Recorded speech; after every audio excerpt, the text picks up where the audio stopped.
online loan application na nagpapaloan ng up to 10,000 pesos for first-time user.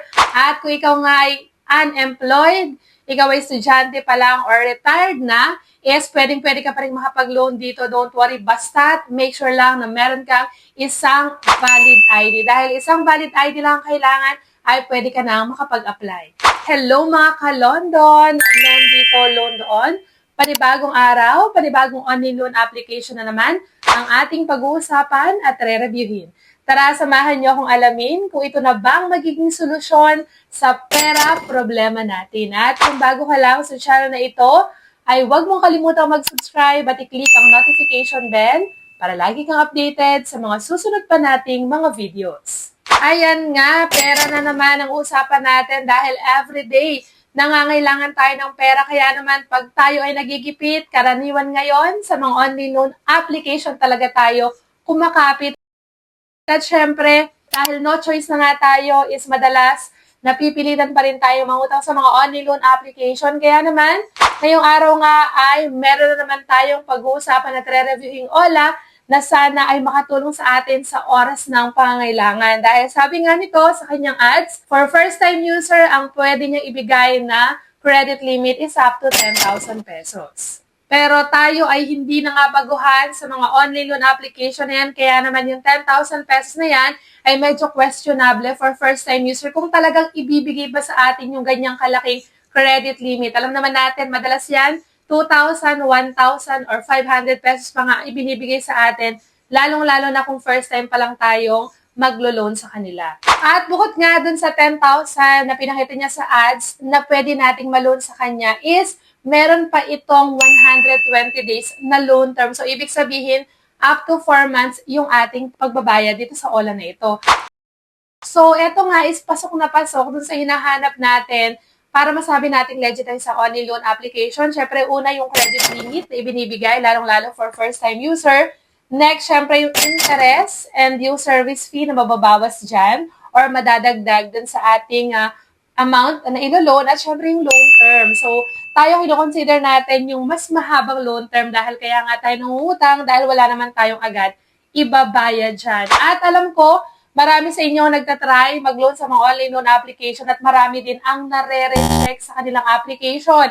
Naku, wag na wag kang malulungkot yan dahil dito sa ating channel ay namimigay tayo ng instant business giveaway sa maswerteng mapipili. Ano nga lang bang dapat mong gawin? I-like lang ating video at mag-comment sa comment section para sa chance ang manalo. Alam mo yun, nagkakaroon ka na ng idea sa mga online loan application and at the same time, may chance ka pang magkaroon ng instant cash. At balikan na nga agad natin yung OLA na i-review natin for today. Ito ay walang iba kundi si Alterland Loan and Mabilis Cash na mayroon ngayong napakataas na ratings na 4.8 na hindi naman din assurance para masabi natin legit ang isang online loan application. At dito nga ay pwede ka mag-loan basta ikaw ay 18 years old and above at meron lang isang valid ID. And syempre sa mga magtatanong kung saan ba to available itong si Alterland, ito ay available lamang po sa App Store. Kaya naman mga iOS users lamang po ang pwedeng makapag-download at makapag-apply. And syempre, abang-abang lang tayo sa mga Android users dyan at baka darating ang time is maging available din ito sa Google Play Store. And syempre, wag na natin patagalin pa yan. I-check na nga natin kung talaga bang totoong ina-offer neto na 10,000 pesos. At dito, syempre, para tayo makapag-login or makapag-register, kailangan natin ilagay ang ating active phone number para makapag-send sila agad sa atin ng verification code and makapag-continue na tayo sa next step. Dahil yung next step ay yung application na natin. And dito nga, kiklik natin yung no more. And after nga dyan is dito na tayo sa personal information. Sa personal information, nakalagay dito, province of residence, PPD lang. City of residence, kasama pa rin residential address, postal code or postcode, educational level kung anong natapos mo. Kasama din yung marital status kung married or single.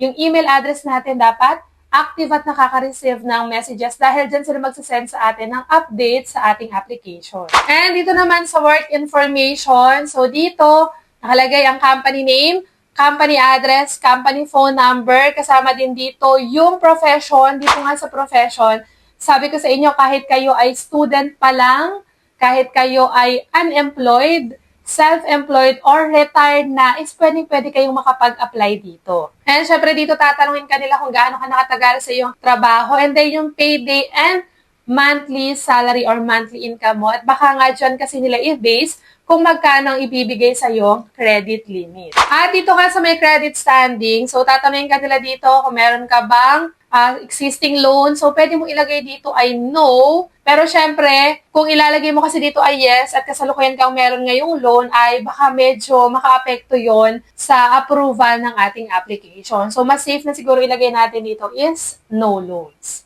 And dahil ang pinaka-importanting meron ka dapat para ikaw ay makapag-apply, ito ay yung isang valid ID. So, ito yung mga ID na nire-recommend nitong online loan application na to. Pwede ang UMID, National ID, SSS, TIN, passport, driver's license, postal ID, voter's ID, and health card. And dito nga sa emergency contact is kailangan nating makapagbigay ng 3 contact na maaari nga nilang tawagan or i-text once na hindi nila tayo matawagan at due date na natin. Kaya naman, pakaisipin pa rin natin mabuti kung sino ba talagang ilalagay natin dyan. At marirecommend ko nga kung family or close friend na lang. And dito nga sa ating bank information, so pwede pa rin naman through bank or e-wallet. At sa e-wallet, pwede ang GCash, PayMaya, at GrabPay. And after nga nyan is, dito na nga tayo sa pinaka-exciting part ng ating review. At kung makikita nyo dito, meron siyang 4 na different products, loan products. Nandito si Altair Lend,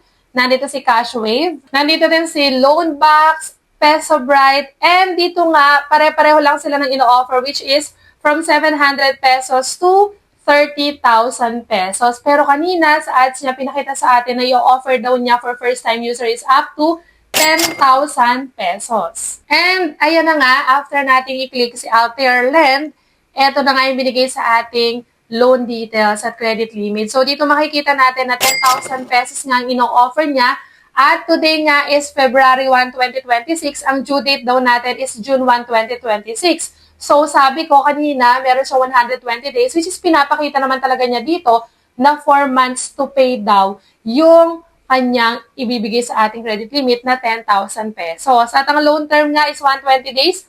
Amount to receive is 9,992 pesos. Meron siyang service fee na 8 pesos at interest na 320 pesos. Meaning, ang ating repayment amount is 10,320 pesos. Pero, yan po ay hindi pa po approved dahil under review pa rin po ang ating application. So, kung mapapansin nyo, marami na rin tayong na-try applyan na online loan application na ganito ang ino-offer sa atin, which is 10,000 pesos at ang marireceive natin is 9,992 pesos. Meron siyang 8 pesos at 320 pesos na interest and service fees. Kaya naman, syempre, medyo nakakatakot pa rin ito and waiting pa rin ako kung ma-approve ba ako dito or hindi.